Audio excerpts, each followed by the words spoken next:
TikTok, time to rock. Why are people laughing at that?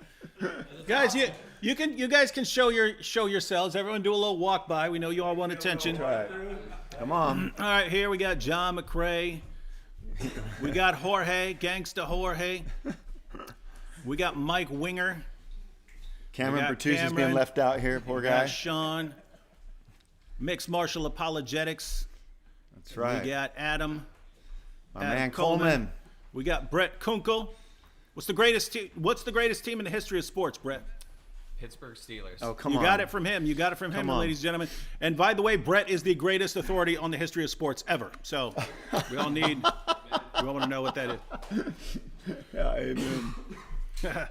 All right. Well, I'm here with Bobby Conway. Bobby, we're going to talk a bit about your background and history and so on. But I first know you from your YouTube channel. So how long have you been on YouTube?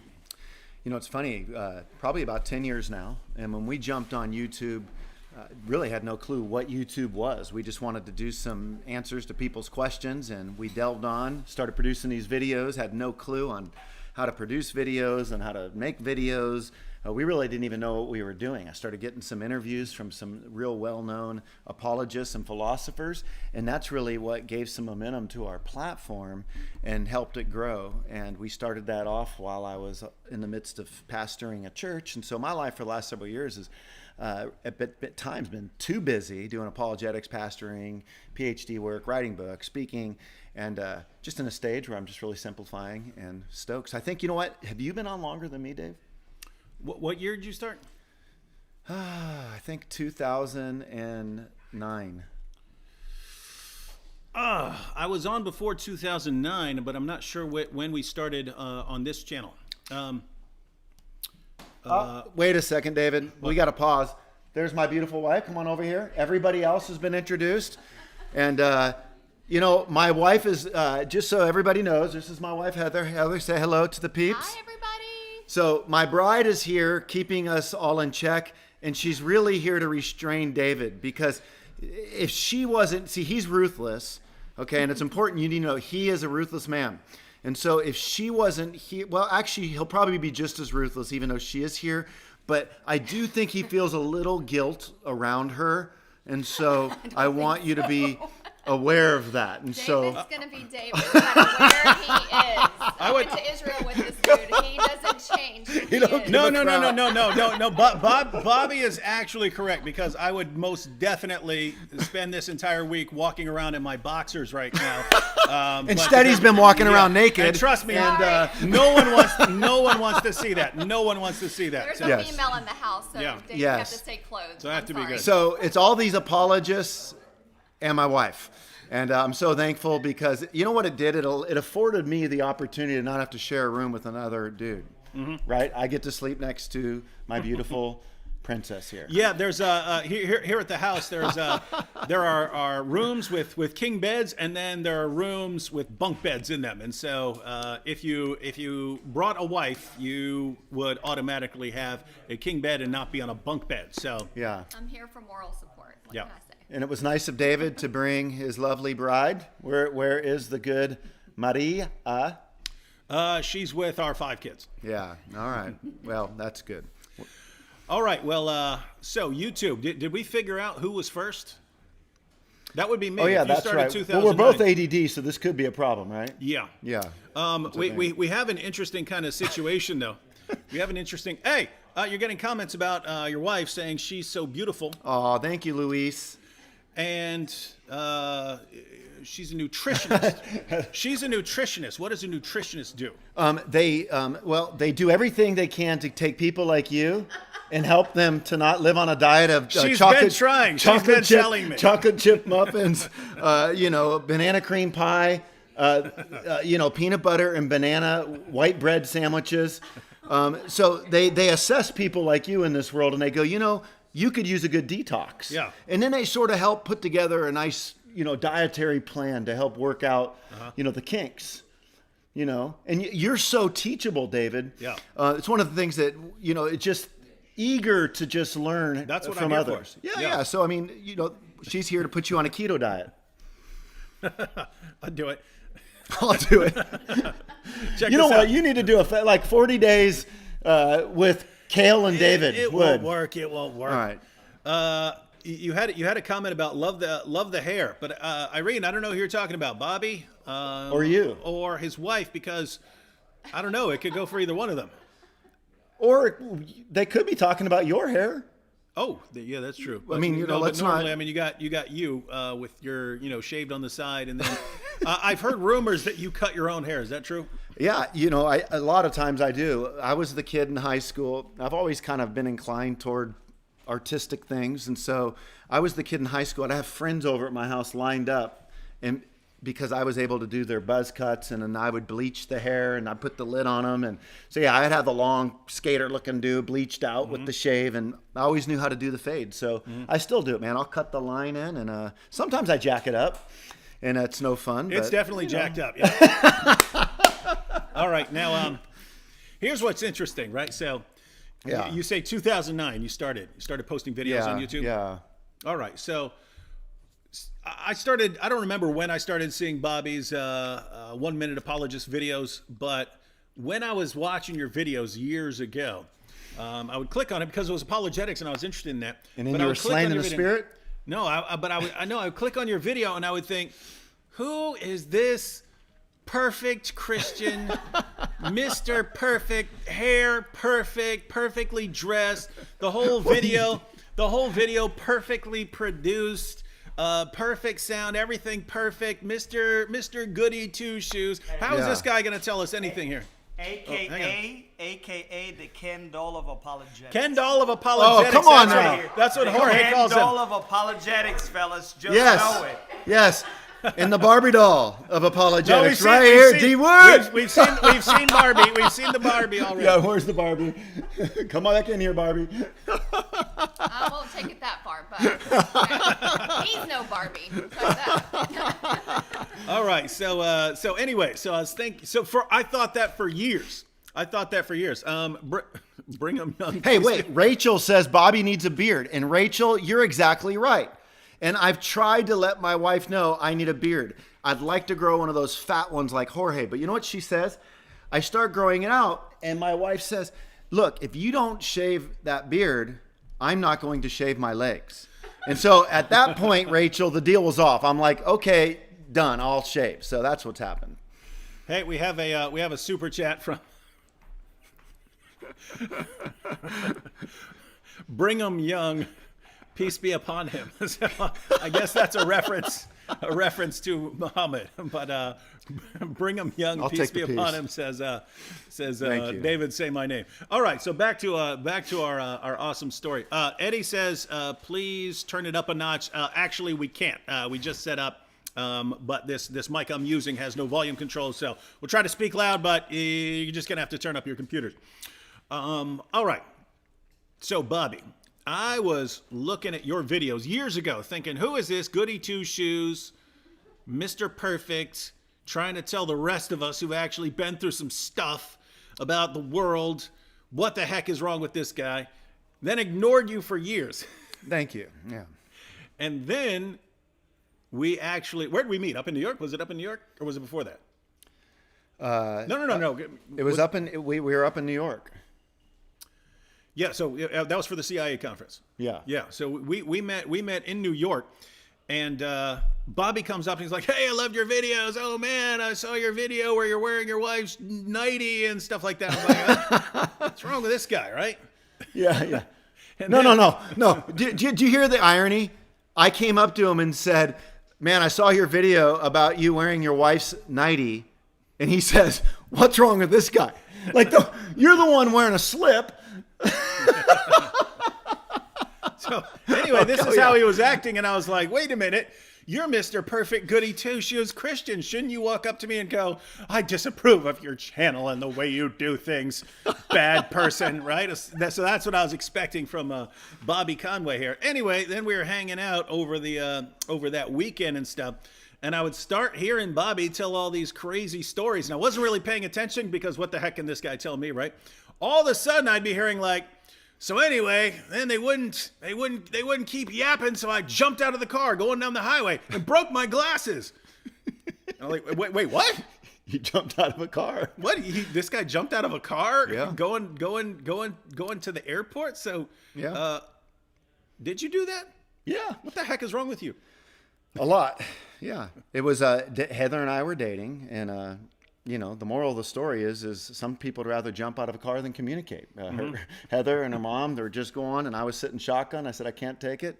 We were heading down Pacific Coast Highway, and I jumped out. And this was when I was a young kid, but I just hated conflict, didn't know how to deal with it. In the past, I'd always escaped to drugs and alcohol.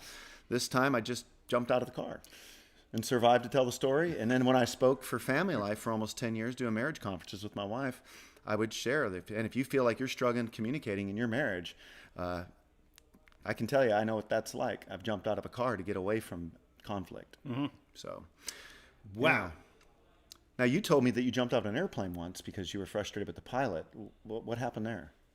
No. No. Okay. No, never. I will tell you a funny airplane story. There was this guy. Oh, jeez. There was this guy About the two sitting next to you? Huh? Or is this another airplane story? Oh, no, Getting in that's a your different room? story. Oh, No, all no. right. No, this was, my wife was like maybe 7 or 8 months pregnant with Yeah. our first son, Luke. Yeah. And there was a guy from our church who was like a small plane pilot. Yeah. And he was always telling us, hey, you should come out and I'll fly you around and stuff Yeah. like that. And so finally we're like, okay, I wouldn't mind flying around the city and stuff. Yeah. So we go down there and we see him like, talking to someone and arguing and stuff like that. And he's all right, let's go ahead and get in. So we go out, get in the plane. It's a little 4-seater, right? Yeah. So it's me and him up in the front and Marie in the back. And we, again, pregnant Marie, 7 months pregnant Marie. And so anyway, we fly up and he flies around and we land and everything's fine. And then I was in this sort of discipleship meeting with this guy. Yeah. The next day, and they said, anyone have any answers to prayer or praises that anyone wants to share? And he says, yeah, I got a good one. He goes, yesterday I met with a couple of friends. I was going to, take them up in the plane. They had to drive like half an hour to get there. But the mechanic, he told me, he said, you can't take the plane up today. It's just not a good day. They're getting too many warning signals and stuff on it. You can't take it up today. Someone's going to die. And I said, well, I can't just send them home. Can't just send them home. So I'm just going to pray. So I prayed and I said, God, please let this plane last for this flight and so that we all don't die. Yeah. Right. And we went up and we came down. We're all safe. So, hey, that's awesome. And I was ready to jump on this dude. And all of a sudden he just cracked up laughing. So it was a funny story. He was just messing with me. So So it I got thought in that your was head. cool. Yeah. Yo, You have a lot of airplane stories, dude. Yeah, I I have like the some one cool- you told earlier. I know you don't have time for it now, but that was funny. All right. So, Bobby, we're going to talk about a more serious topic here. Yeah. Namely, your raving alcoholism. What do you see him? No. You see how nuts this guy is? I talk about a serious topic like Yeah. alcoholism, and he starts cracking up like well, it's a joke. Yeah, but everybody out there knows that when you say something, you're raving alcoholism. Like we're going to talk about your psychopathy and your crazy brain. All right, let's do it. We're both crazy. That's why we connect. Side note, Romans 10:9 here said, Romans 10:9 said, hey, David, Marie did a few videos on Christmas about 3 years ago.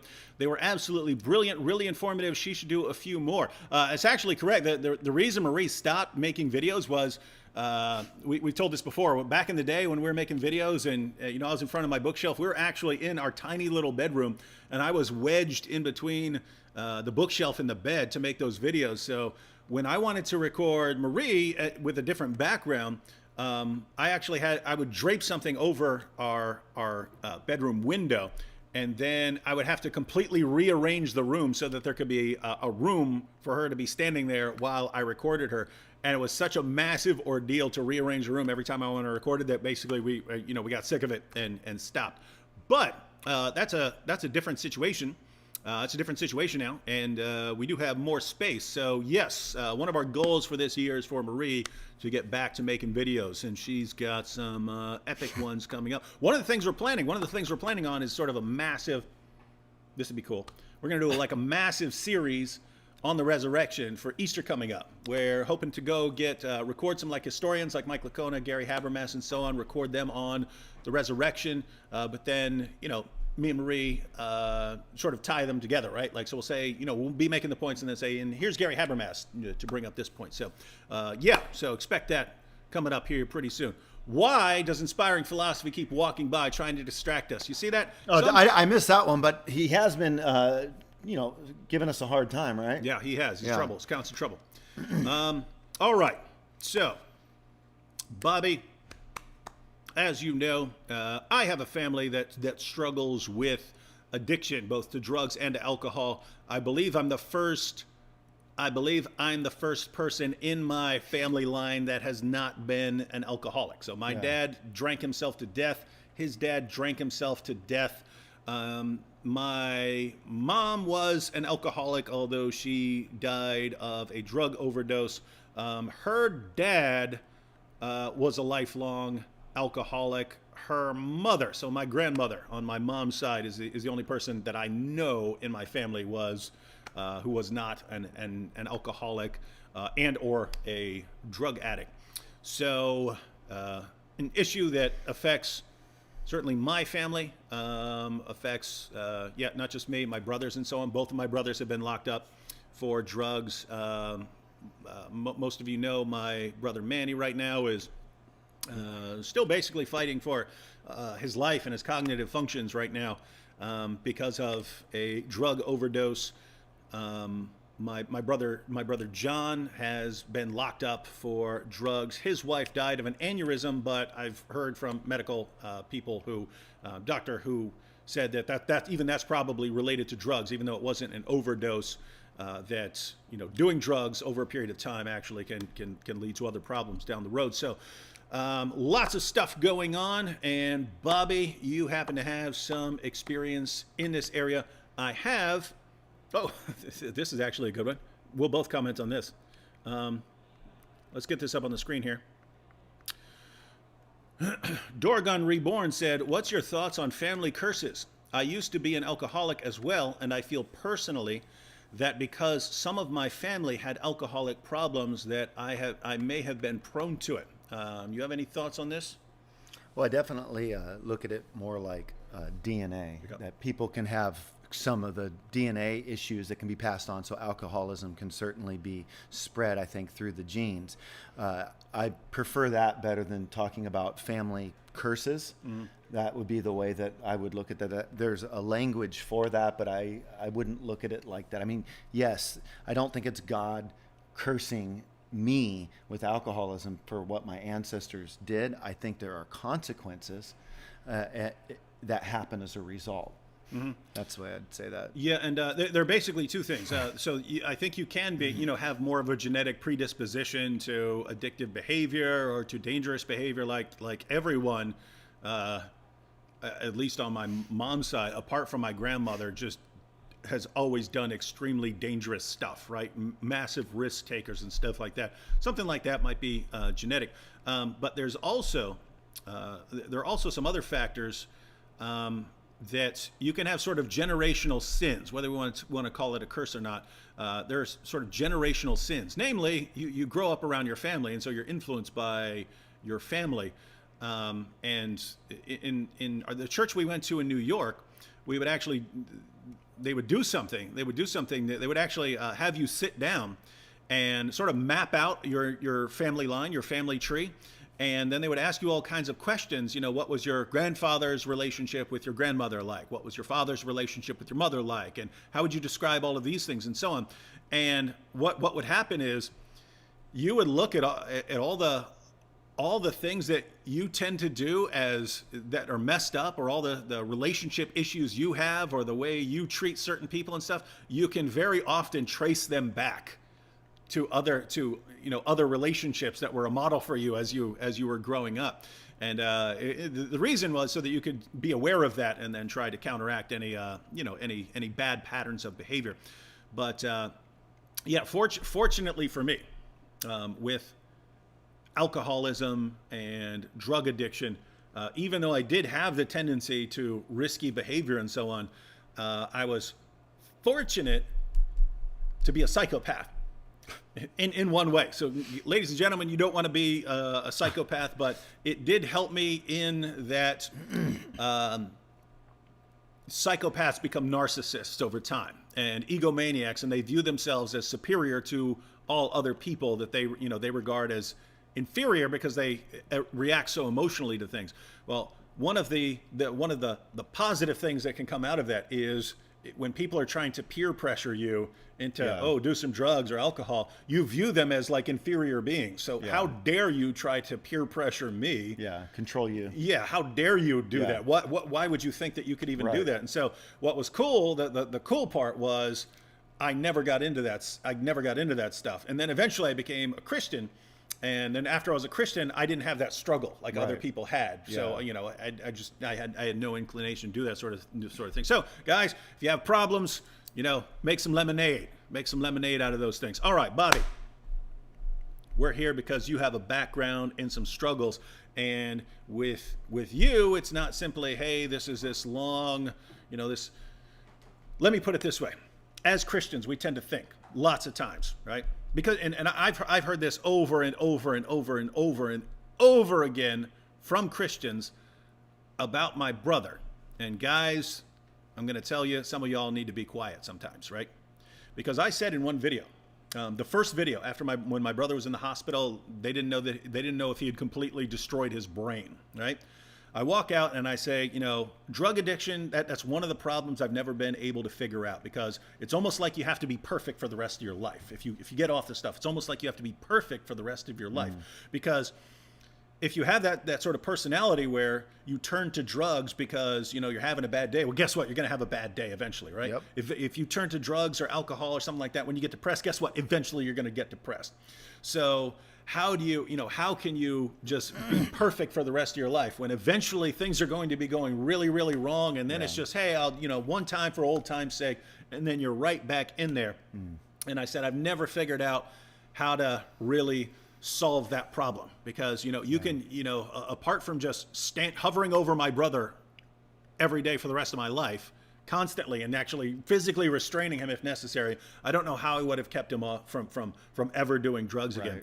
And I would hear from Christians, you just pray and then God will help you, and then you don't have to struggle with that sort of thing anymore. But they would say it in like this condescending, David, you're so dumb. How could you as a Christian not know that, your brother just needs to turn to Jesus? And then you don't have to, and they would make this mistake, which I've seen over and over again, which is, David, I was a drug addict, or David, I was, I struggled with alcoholism and I became a Christian and then I didn't have that problem anymore. And I see that same thing, that same pattern over and over again. This is how things worked for me. Therefore, this is how things work. And therefore, if your brother, he just, prays and turns his life to Jesus, he's not going to have that problem anymore. And the issue I have, Bobby, is for some people, it doesn't work like that. They turn to Jesus, they serve Jesus, they go to church, they read their Bible, and they still struggle with things. They still struggle with those addictions. So, I'd like your comments on that. Well, so just to give your audience a little bit of my story, I grew up in California, never heard the gospel till I was 19. At the age of 15, I started turning to alcohol and drugs, and alcohol in particular, I love the way it made me feel, because ever since I could remember as a little kid, I wrestled with feeling anxious for no reason. And I think a healthy emotional response to life is our emotions should correspond to reality. And when you feel fearful as if someone's chasing you with an axe and nobody is, our emotions aren't corresponding to reality. I felt a kind of anxiety that I could not put my finger on it, and I did not know why exactly. And when I drank, I felt normal. I felt good. I felt like I could relax. So when I was younger, it would turn to, you start off with alcohol, you start, smoking dope, and before you know it, lines are being put in front of you, and, you're taking LSD. I mean, I remember writing a check for $2 at the Santa Cruz boardwalk from a drug dealer for a hit of acid as a teenager. And seeing my life spiral down, was collecting guilt, living very promiscuous, totally lost. And I found myself wanting a sense of purpose so much.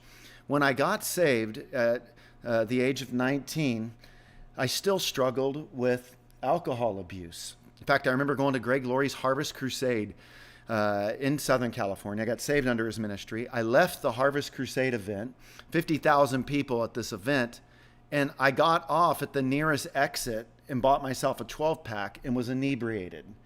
And everything I kept trying to do to get clean wasn't working. Why? Well, because before as a Christian, I lived according to my feelings. Whatever I felt, I did. I would live by my impulses.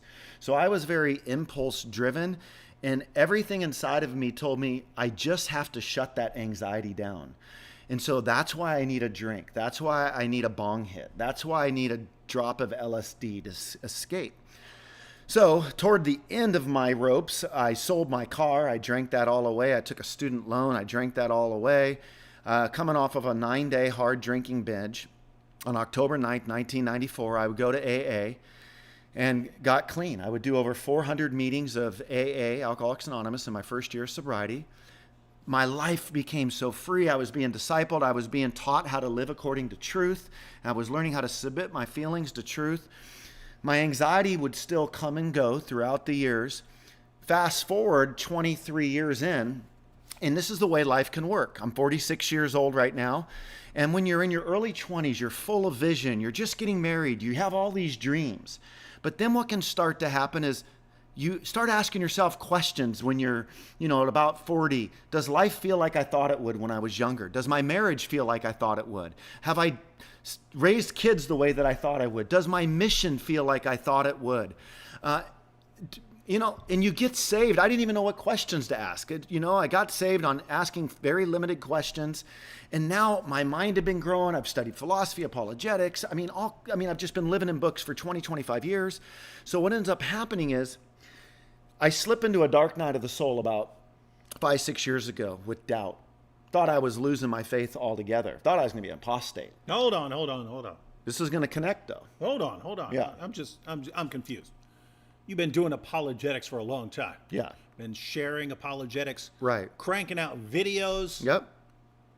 You were having doubts. Yeah. The doubts, there's a difference between skeptical doubt and sincere doubt.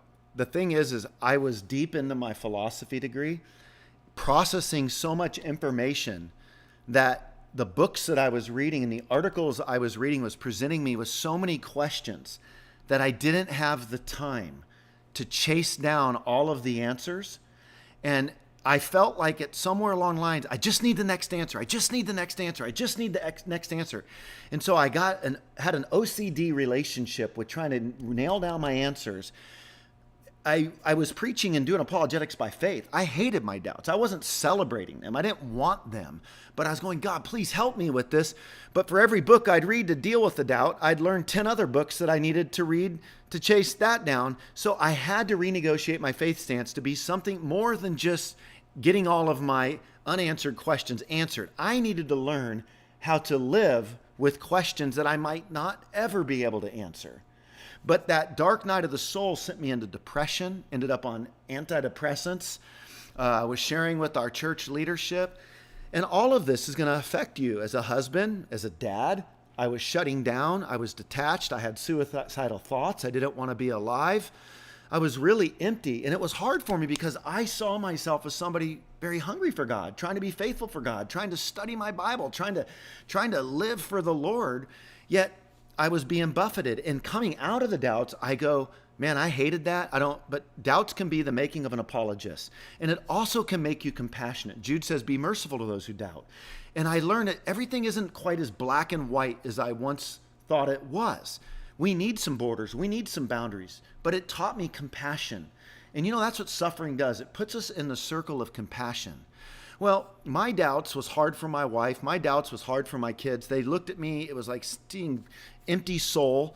I was so on fire for Christ. I was the guy that would go out and preach on benches. I would witness to 50 to 100 people a week. I was on fire. I fasted 40 days, fasted 20 days. Seeing all that passion go away and my mission die down and my marriage struggle as a result of this, I turned to thinking, well, what could I drink? So I hadn't had a drink in almost 23 years. And this time I wasn't wanting a drink. You hadn't had a drink in 23 years. Almost 23 years, right? And that's the thing. So when people hear, oh, you messed up and you drank, I think the proper response would be, man, that's pretty cool as an alcoholic that God gave you 23 years. What went wrong? How do we help you? How do we deal with that? But that's not always the response people have. It's your whole statement. When you're like, if you're a foodie, imagine you love food, but you have to go the rest of your life without ever eating food again. Or you love, whatever it is, you just got to give it up. Well, the addict has to give it up forever. And by God's grace, for almost 2.5 decades, I did not touch it. But what ended up happening is, I asked myself, could I drink in moderation? So I started doubting step 1 of AA. Maybe I saw that my life became manageable in other areas. I thought, man, I've been a faithful husband, and I can exercise self-control. Maybe I can have it in this area, and it would be nice to have a glass of wine at the end. I have no problem with drinking in moderation. The Bible doesn't either. So just to be clear, because I saw earlier people asking about that, the view of alcohol. Yeah. If someone doesn't have a problem with alcohol, Yeah. and they drink wine, with I dinner, pour things wine like that. for my wife, not when I'm in the throes of trying to get cleaned up. But yeah, of course, no, I don't. I feel like that would be me imposing my issues of alcoholism on people who can drink in moderation, and I can't do that. It's a conscious thing, and everybody's alcoholic struggles look different. They're rooted in different things. We drink for different reasons. But here was the difference this time. I couldn't see my alcoholism. Do you know, when I was starting to incorporate, just seeing if I could do it, it wasn't because I wanted to go out, party, find girls like when, my pre-married, pre-Christian days. It was, I just would like to take the edge off. And so I thought that would be nice. And most all the people I was around drank. I just hadn't. So what happened was I went online and I typed in, how much does a moderate drinker drink? Now, the alcoholic in me couldn't even see that a normal person doesn't do that. And so then I realized, the moderate drinker drinks no more than 3 and 4 drinks in one night over a certain period of time, or no more than 14 drinks in a week. So you're like, I can do that. So I thought, great, I'll start there. I'll start there. And, I've always been like, look, I'm the guy that I remember thinking I had to have a surgery. And when I found out that I didn't have to have a surgery, I was bummed because that meant I didn't get the opioids when I left. Okay. Now, can you imagine? That's sickness. Okay. I can remember having a vasectomy. You see why I thought. You see why I said. Well, you see why I said, like, wait, this guy's not perfect, Christian. He's more messed up than I am. This guy's mad that he doesn't need surgery because he wants him to shoot him up with some opioids. All right. Yeah. Like, I'm the guy. We have 2 kids. My wife's laughing in the background. She's cracking up laughing at this. Well, she knows what an addict I am. Yeah. And well, what's cool is that means she's a good wife for you, right? Like my wife is, she'll laugh at my mental health issues and stuff like that. And it's good because otherwise, we'd have a lot more problems than we do. Well, my wife will say, you and David are a lot alike in the way your brains work. Like I can't take one Rolade without wondering what 1,000 will do. Okay. So it's kind of like, so I've got 2 kids and a vasectomy. Okay. Now this is you got to understand, I get sent home with opioids and, I'm the guy 4 days after the surgery going, yeah, there's still a little bit of pain there. Mm-hmm. I would be counting, the 4 hours is here, so I'd have to flush those things down the toilet. I just don't do good with this. Well, so here I did my little report. I thought I was being methodical and wise and go, okay, I'll start there.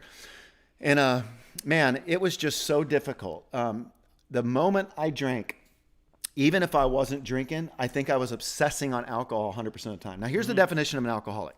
An alcoholic is one who obsesses on alcohol when they're not drinking.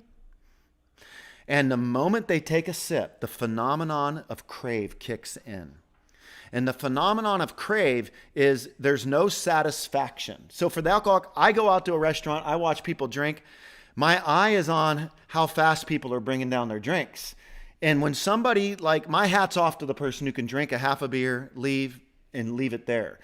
If I was in an alcoholic state, I'd go finish the beer off. Mm-hmm. Okay, so I that's the definition. If you go, man, am I an alcoholic? Do you obsess on alcohol when you're not drinking? And when you start to drink, does the phenomenon of crave kick in? And that's what would happen. I'd start drinking, I'd start craving. Well, as a pastor, as a Christian, I was trying to moderate as good as I could. But then I would find myself subtly going into stages where I would be pouring a little extra or going out into the garage when my wife wasn't aware and taking a little swig. And it was just growing and getting hard. And within 6 months, I was back in AA, show up, and I was a pastor of a large church. And lo and behold, all these people that have been to our church are in there. And that's a scary spot when you're a well-known pastor in a community. You show up at AA, and now you're going, can I trust you guys with this? And I felt scared, but I wanted help. I needed community. Mm-hmm.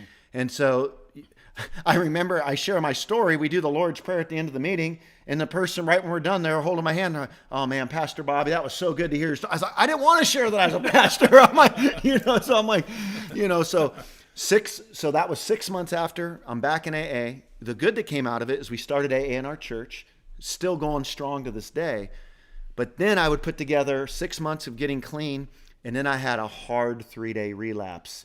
I found myself driving south down the freeway, picking up whiskey. Whiskey is my Achilles heel. And I didn't even mean for this to happen. But, man, I started drinking whiskey at about 3 in the afternoon and about 2 in the morning. I had went through, a bottle of whiskey, almost a bottle of wine, and woke up after 6 in the morning, 4 hours later, to finish the bottle off. And that was the last I ever drank. But I realized in that moment, see, sadly, an alcoholic can't deal with the question of, am I? That curiosity will kill you. But thank God, if you don't remember your last fall, it might not be your last fall. And so I'd say for David, like with Manny, this was pretty tragic, what happened to him, and hopefully tragic enough that he'll never forget that. For me, that was tragic to see. How does a guy fall asleep at 2 in the morning, wake up 4 hours later looking to finish the bottle off? Mm-hmm. That's alcoholism. And by God's grace, I've been clean for about 1.5 years. I would share it with the body at large, the church where I pastored. The story, the body at large loved me very well. Mm-hmm. And I was thankful for that. The way that it was handled and some of the internal stuff was incredibly painful and hard. Mm-hmm. But I was so thankful to the body at large for their love and support.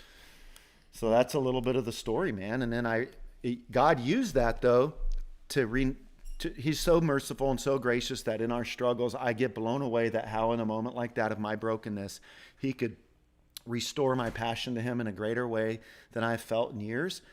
But I did feel I needed to resign from the church, not because I had to. I just felt like I needed to simplify my life.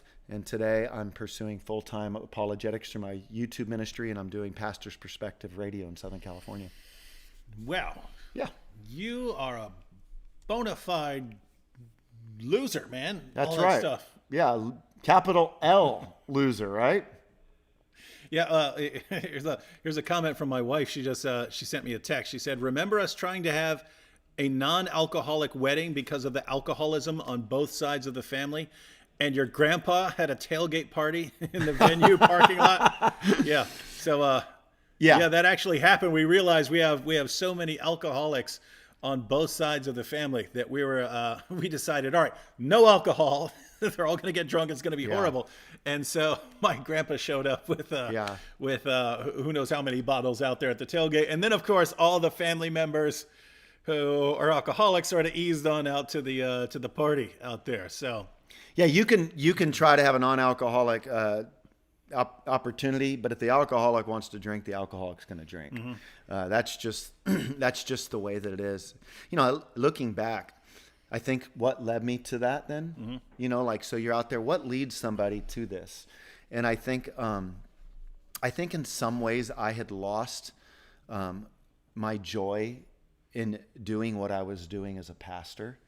I just felt like some of it was so, I can't meet my own expectations, let alone everyone else's expectations. Well, no, if you're, see, you project this perfect Christian image, and so your goal is clearly like perfection Christian, best Christian in the world, and you just can't you can't You see that on. you can't reach up, you can't reach that goal. You know the funny thing, you see that because our videos are well produced, but anybody who sat under me as a pastor, I just spoke like I just did just now. I'm just a very transparent, vulnerable guy.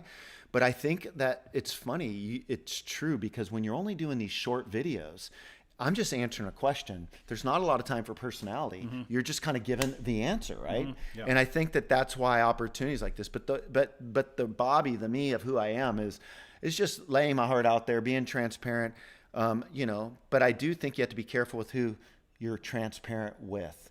And at the right time. The part that was hard is just after the relapse.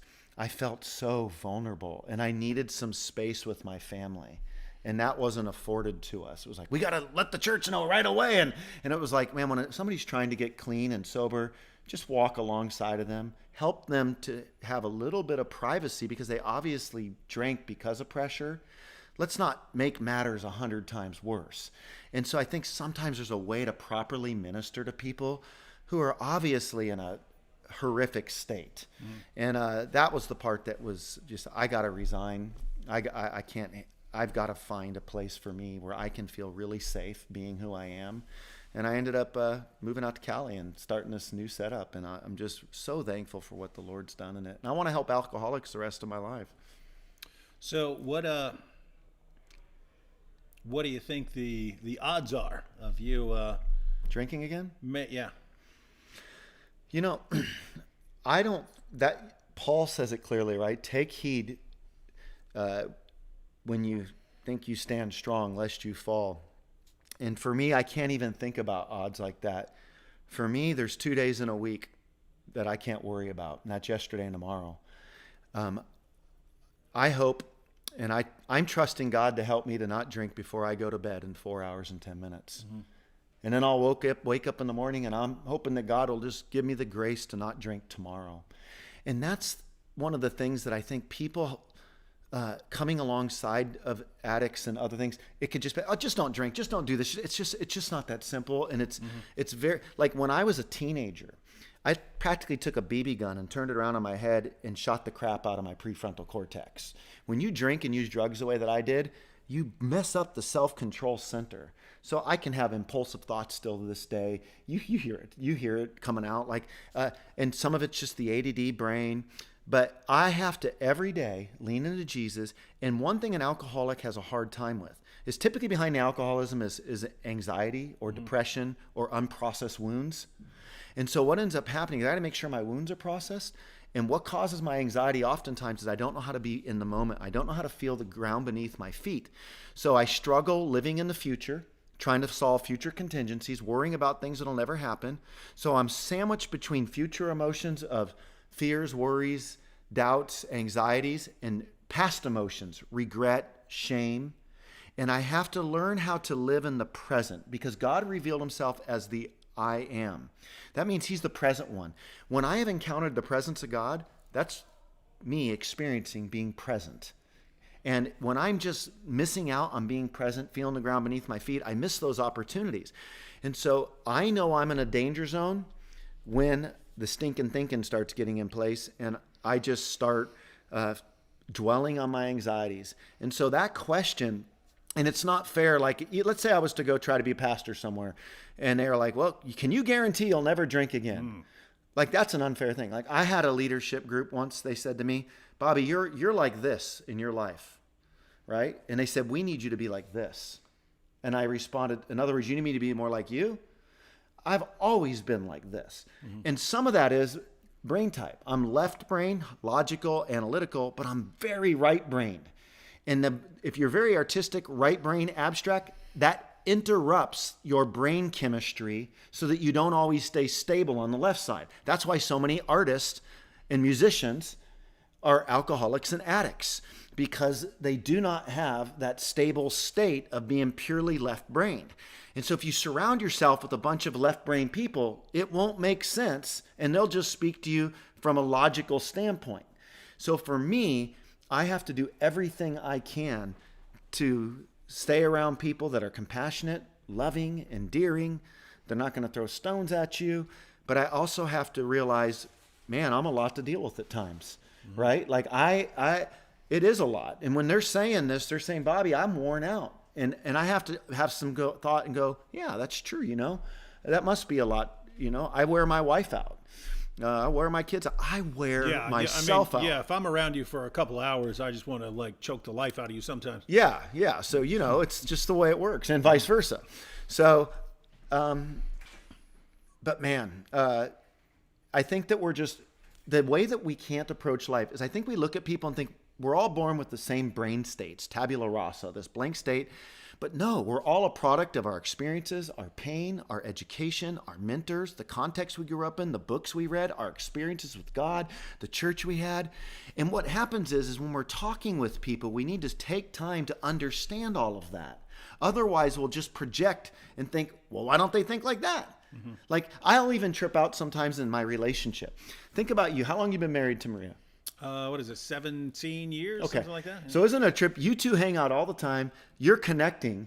But isn't it funny that both of you are connecting and there's no way to know which memories she has of you guys so far and which memories you have of you guys so far. Mm-hmm. But you come together and you assume you have the same mental experience and you can project on each other. But the truth is she's bonded to you on some things that you can't even remember and vice versa. Mm-hmm. And so relationships are funny, and it just takes time for us to understand the way that this thing called chemistry and compassion and understanding each other works. It's not as easy as just saying, don't do this. This is the way it is.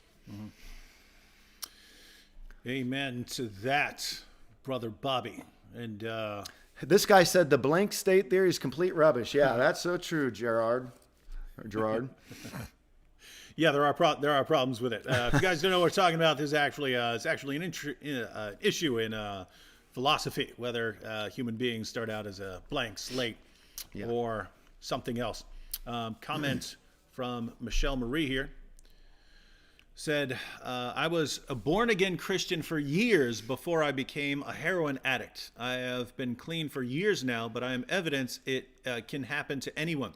God released me from the addiction when I surrendered to him. And so, going back to what I was saying earlier, that there is this tendency among Christians, right? If you're a Christian, and because this does happen, right? It does happen where a person can be an alcoholic for 20 years and convert, and this person is just completely liberated and has no desire for alcohol or for drugs or for whatever the problem was before. But you got to be careful. See, if that happens to you, then you have been blessed. It does not mean everyone has been blessed with the same experience. So, what you don't want to say is, therefore, this is how it should work for everyone else, because I've experienced the same thing with different kinds of issues, like. I still don't have normal emotional reactions to things. So I've been told, matter of fact, I saw it in a comment for anyone who doesn't know, I did some videos with Bobby Conway. And so he was interviewing me, and it's interesting because people who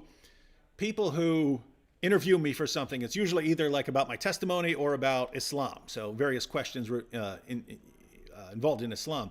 And Bobby said he wanted to interview me. It was like, what's the difference between a psychopath and a sociopath? And, it was all questions related to sociopathy and stuff like that, and psychopathy and stuff. But by the way, why was that? So the reason I wanted to interview David is my PhD research is, I developed an argument from the moral argument from guilt. And so with David, where I find him very interesting, and I talk about him for a little bit in my research, because as a psychopath, he doesn't have the capacity to feel guilt. So isn't it interesting? The very thing that we need in order to become a Christian is to recognize our guilt. So you have to distinguish between the fact of guilt and feelings of guilt. Not everybody who feels guilty is in fact guilty. There's pseudo guilt, but there are people who can recognize their guilt, the fact of guilt and not be guilty. And David falls into that category where he can recognize the fact of guilt, though he doesn't have guilt feelings. And so where he really was such an intrigue to me is I think about my life, and I wonder if you guys think about this too. Like, man, like guilt has been something, in some ways, I hate it after messing up, but the fear of having guilt also is a moral motivator for me at times to do the right thing. Well, David doesn't have that capacity, that instrumental grace of guilt feelings to help protect him. He doesn't even know what that is. So he could go do the dumbest thing in the world and he won't even feel guilty. He could recognize that was wrong as a fact, but he wouldn't feel it. And so, in my opinion, I have a massive amount of respect for his Christian walk, because think about it. He is walking to honor God, not out of fear of feeling guilt, but out of just doing what's right for right's sake. And I go, man, maybe what if sometimes in my life I just don't want the guilt, but if I could get away with it, would I? You know, if we could put on the ring of Guy G's, right? What would we do? Well, guess what? He's got the ring on. It's not going to affect him. And he does the right thing. And I think that's a cool thing. I'm smiling because you keep dropping all these subtle references to you knowing philosophy, right? You know what I mean? You keep having to toss in, oh, by the way. Okay, well, Smeagol. For all the philosophers out there, I've read The Republic. I have. Lord of the Rings, okay.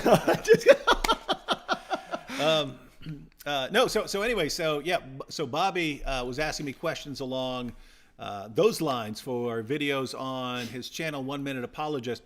By the way, if you're not subscribed to 1 Minute Apologist and you'd like to hear more from Bobby, he's been doing apologetics for years, and he continues putting out more material. A link to his channel is in the description box, so be sure to subscribe. Yes. He needs help from the massive channels like mine. Yeah. By the way, we've been wanted to focus on listening to Bobby. So I've seen people signing up as channel members and so on. Awesome. Shout out to everyone who signed up. Absolutely. So anyway, he was asking me questions about that, but then there would be someone in the comments section saying, David, I was a psychopath, but then I became a Christian and my problems went away, and so.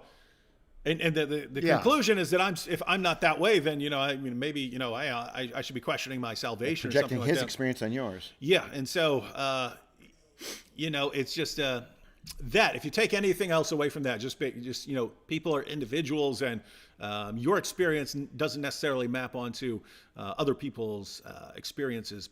And a matter of fact, this was funny.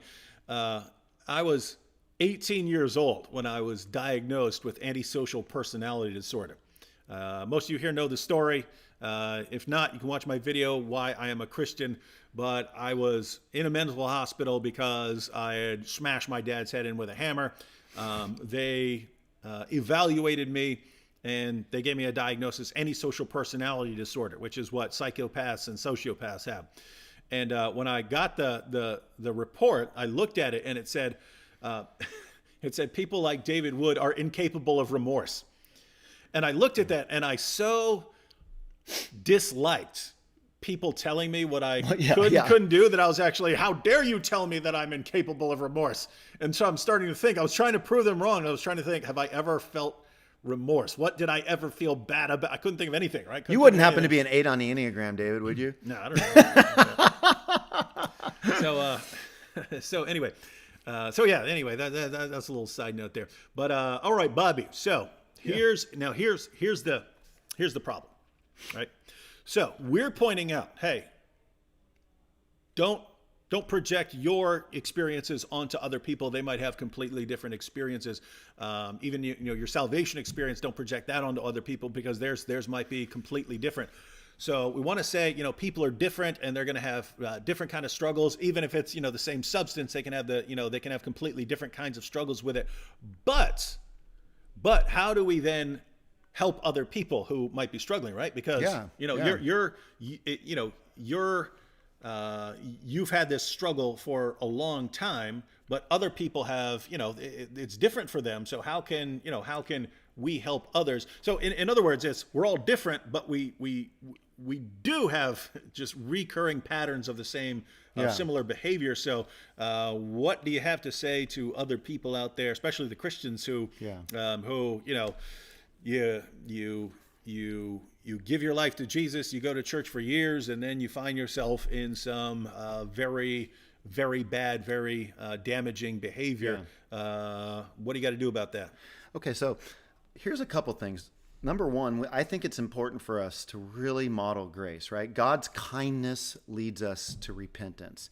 When somebody has a moral failure, they don't need necessarily, right, to be bombarded with stones. I mean, especially if they recognize, man, I hate that this happened, right? When that's the posture of somebody, they need to be walked out of shame, and they need to be walked out of that pain. Now, here's the problem. We talk a lot about the gospel in our church at large, right? About what grace is. There was a time when the culture that we live in shared the same values as the church. So take, for example, the values of marriage, not getting a divorce, even abortion, homosexuality, different types of things like drugs, alcohol. Well, what ended up happening is our culture has legalized the material that we inside the church say is sin that the Holy Spirit would use to convict people of their need for God's grace. So what ends up happening is the culture often looks a lot more gracious than the church. Because what happens is inside the church, people think, well, like for example, God hates divorce, but he doesn't hate those who get divorced. He hates the pain that it causes to people. He hates that it, shatters the broken covenant picture.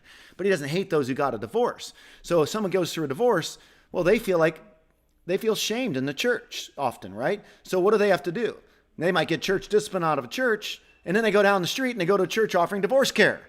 Or somebody might get church discipline for alcoholism, and then they go to celebrate recovery down the church. And so it's like on one side, you're getting kicked out, and on the other side, you're being welcomed in.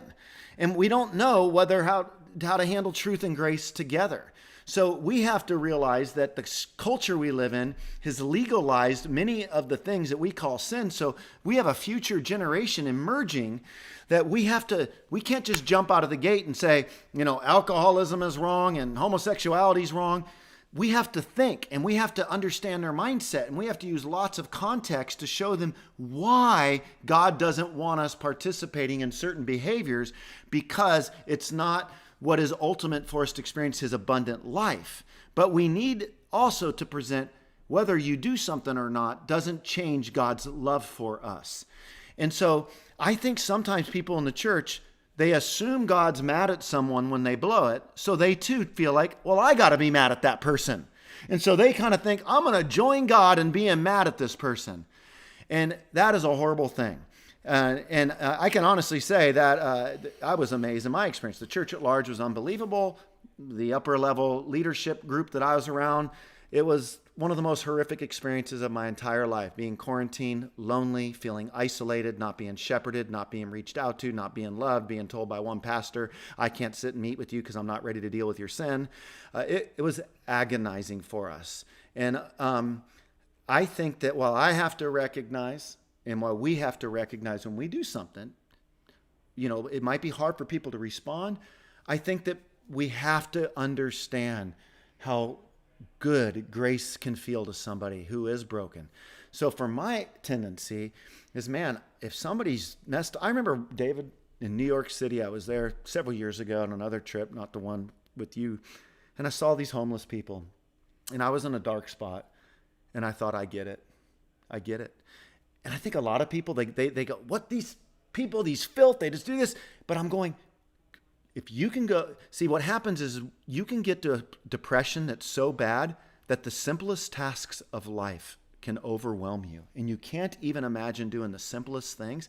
And a lot of these people have just shut down because they can't even cope. And sure, some juice the system. Sure, some take advantage of it. For me, I have a mentor who says, we need to, I don't want to judge your journey. I want to join you in it. And that's the best advice that I would say.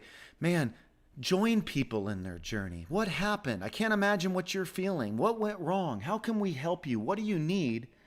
Instead, we need to do this, we need to do this, we need to do this. And when everyone's freaking out around something that you've done, that's hard, man. That's really, really hard. And if it wasn't for the grace of God, if I didn't believe the gospel so deeply, I get why people get disillusioned and never go back to churches if they've been hard handled.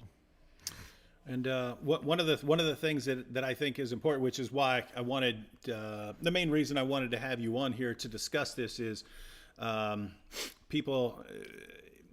The tendency is for people to kind of cover up their issues and not share what their struggles are, because you're worried about people judging you, looking down on you, and so if you're struggling with something, it's there's a tendency to keep it private. But I think it's important. It's important for people to know, hey, all kinds of other people are going through the same struggles that you are, and the more these things come out, the less sort of shameful it is to come forward and say, guys, I have an issue, because at the end of the day, if you're going through some of these issues, you need some help, right? I mean, one of the most important things is having a loving community around you to help you through your struggles. And if you're keeping it to yourself and covering up what you're doing, then you don't have that. You don't have that community support. And so, guys, if you have struggles, if you have things you struggle with, be honest about those things. Share those things with other people, so that other people will not hesitate to come forward either. They will look at you and say, well, if this person can come forward and talk about all the dumb, stupid, ridiculous things he's done, hey, maybe I can too. Maybe I can too, and stuff. Yeah, oftentimes, I think oftentimes those who struggle to be the most gracious and most merciful are those who are the most unbroken people. People who don't understand their brokenness. A lot of times people, they're just relatively predictable. Their life is a little bit vanilla. It's black and white. It's left brain. Just make this decision. Just do this. And, you can just kind of lay a chart and you'd go through life this way. And it's much harder for people who haven't been broken down by dysfunctional family life, by alcoholism and addiction, by a financial crisis, people who just kind of your thing, right? The perfect life, right? The perfect spreadsheets, the perfect jobs, the perfect this. They're the ones that are going to be the hardest, and they're not going to be able to show as much grace to people in those types of times. And so I would say the people that are, it's been said before, whenever you point one finger at somebody, recognize you have three pointing back at you. And I think that the sin for people to recognize when they struggle with people that are the gluttons, the drunkards, and all that, is to recognize, well, maybe I struggle with pride. Maybe I struggle with self-righteousness. Maybe I struggle being overly black and white. Maybe I have been blessed with a very good life and a good emotional EQ, and it warps me from having compassion in this world. What I loved about Jesus is, think about it. The religious people, the black and white, the self-righteous, those who thought they had it all figured out, they hated being around Jesus. But the drunkards and the gluttons and the prostitutes and the sinners, they loved being around Jesus. And Jesus had a way of living without sin, yet he must have been like such a magnet, because a lot of times people who the self-righteous people, they can project living without sin, but I don't want to be around them. They make me uncomfortable. But Jesus had a way of being so perfectly holy. At the same token, there was a warmth to him that people just were drawn to him. And man, I think that if we could figure that out as a church, I think we need to do more for mental health ministries, right? The church makes everything a moral issue. The world makes everything a mental health issue. Discernment tells us the difference, whether it's one, the other, or some of each. Mm-hmm. All right. Well, we're going to go ahead and wrap it up now, because as you saw, if you were watching at the beginning, we have an entire house full of apologists. We're down here in South Carolina meeting to discuss how we can all maximize our effectiveness on YouTube, and so that once we've sort of learned everything, then we can help others learn as well. But we have other people who are going live very soon. I believe John McCrae, his channel's What Do You Meme, and he's going live, I believe, at 8:30. 8:30. So he's about to go live as well. So we're going to have to cut off here. But the plan for tomorrow is we're all going to go live on all of our channels. Jorge, with Frank Turek's ministry, has some program that supposedly, we're going to have to see it, supposedly allows you to be doing a live stream, but to live stream on as many channels simultaneously as you want. So this will be Bobby's channel, What Do You Mean, Vocab, me, Cross-Examine, and whoever else wants to be involved. But we'll kind of be going live on all channels simultaneously. That's the plan. I will believe it if it actually works, because I've never seen anything like this. So that's what we're going to be doing tomorrow. So anyway, we have to get off of here. But again, we'll be going live tomorrow. We'll be live right here with a bunch of us, probably be doing Q&A and things like that. And we'll be live again on Wednesday. So we'll see you all then. Bobby, any final thoughts for everyone? Hey, just seriously, just thank you for listening. I know we can't see each other face to face, but in a way, we're with each other in spirit, and it just feels good to share a piece of my broken heart with a community of people. I'm seeing your comments and just incredibly gracious, and I just wish you all the best and hope you'll come over and be a part of our channel as well. I'd love to connect more with you. So, all right. thank you. Again, Bobby's link to Bobby's videos, his channel in the description box. So don't head out of here without subscribing. And see you all tomorrow. Peace.